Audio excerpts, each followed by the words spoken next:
tool. Like back in the days when we had film cameras, those images, you would be surprised when I was studying photography, like history of photography, some of the images that were done in film, they were still considered photoshopped in a dark room. There was some dodging and burning involved.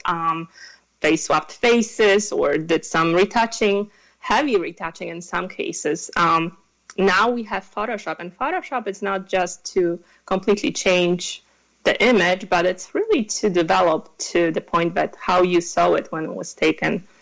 And our cameras right now, like if you shoot RAW, which is like very raw format of the file, once you transfer that image to your computer is stripping all the settings. So like what you see on the back of your camera is JPEG that it was developed by your camera, but then you transfer it to your computer, all of a sudden that the same beautiful image that you see on the back of your camera is kind of flat and desaturated a little bit. And so you do have to develop back to where it was, or, you know, to kind of your vision. Photoshop is not a bad thing. No. So no. How does one find the right photographer for their project? That's a complex question for sure. You know, these days, the first thing, you kind of have to define what is your project. And then a lot of us probably will hit our phones or computer and Google search, and, you know, we'll be looking for great photographers in whatever you're looking for. And that's probably the best way to start your research, than to go make a list of all those, you know, entries that comes up. And then go to each and every single website, see the portfolio of each photographer, see what they do, if they are professional in their field, if they have backup equipment. Well, that would be probably some questions that you can ask later on. But you can kind of see who is professional and who is just starting. There's nothing wrong with going with the starting photographer, with more amateur, if your budget is tighter. But you kind of have to, you know, answer yourself what's more important, the quality or quantity, or, you know, if you want something done to the best or just to be done. So yeah, you always get what you pay for. But then also always, that's pretty much the most important part of my work is pre-session consultation. And it's non-obligation consultation in my studio. I usually meet with my potential clients either over the Zoom or in my studio, and we go over all the details. So I can really understand what they're looking for, and I can give them some examples, show them examples of what I can do for them, and then they can decide if I'm the right person for them. And if you're looking for a photographer, you're welcome to probably schedule as many consultations with different photographers. You're shopping around just like with anything else, and see who is fitting your needs. And also, you know, just like in any business partnerships, you want to be able to connect and understand your potential client. And so you want to, you know, it's also like, oh my goodness, how to say that? I have a puppy on I'm sorry, I got distracted by my puppy. He's a brand new thing. Puppy. Yeah, he started biting my microphone. I'm like, oh no. I'm sorry. So let's go back to where we were. So you really want to love working who you choose, and each of us has different personalities. So make sure that you find the right one for yourself, for your project. Nice. So I'm sure you get asked this question a lot, but if you had an extra $100,000 of budget, how would you spend it and why? You know, I'm a big giver, so I would probably give 50% to charities and to help others, especially those that fight with pediatric cancer and cancer in general. I've seen so many of my friends' kids and my friends and family who went through cancer. It's just something that needs to be helped.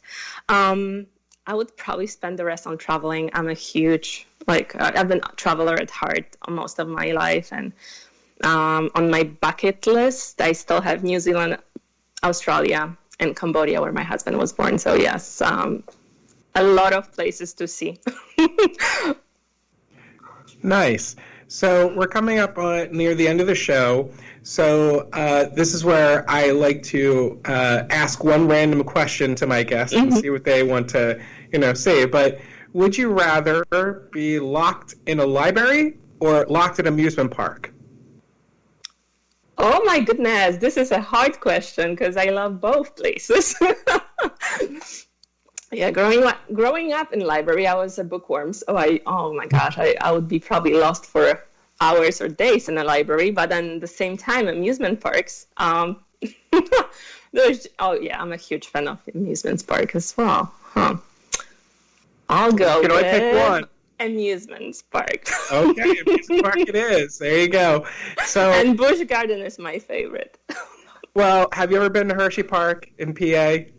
No, we missed on that. We lived in Maryland, which was probably one of the closest amusement parks, and we didn't have a chance to go there.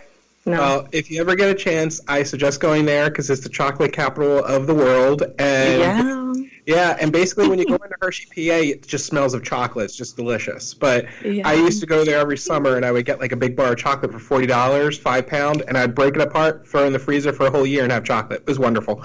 But anyway, now this is where I like to give my guests the opportunity to give their contact information, email, website, phone number, however you want to be contacted to the listeners. So go ahead.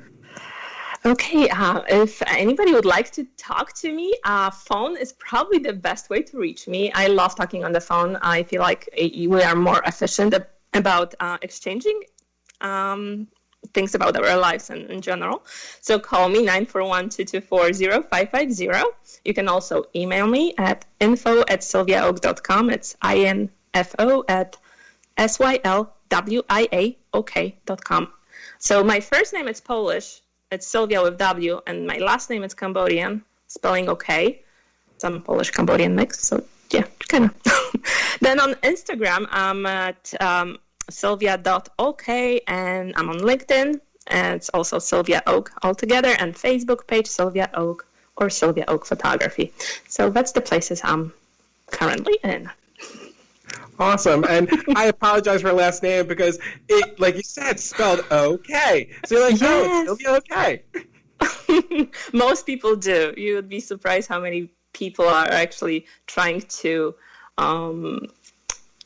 saying that, oh, you made a typo in your first name. I'm like, no.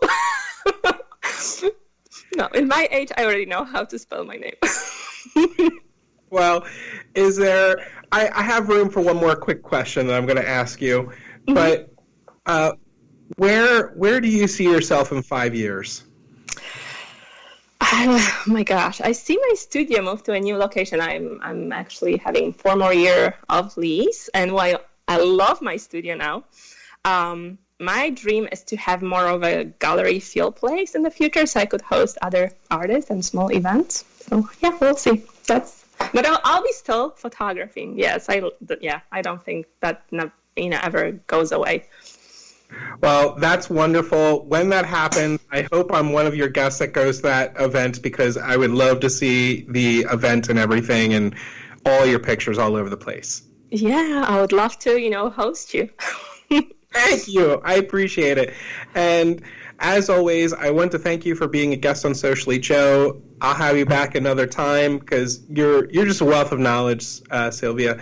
And as always, to all my listeners, please like, subscribe, share on all the different platforms that I'm out there, Spreaker, iTunes, YouTube, you name it, I'm out there. Listen to me, and you'll get to meet these fascinating people that I get to know because Socially Joe, we're always social here. So have a great day, Sylwia, and I'll see you as soon as possible before next week. Thank you for having me over. It was awesome. Take care. Thank you.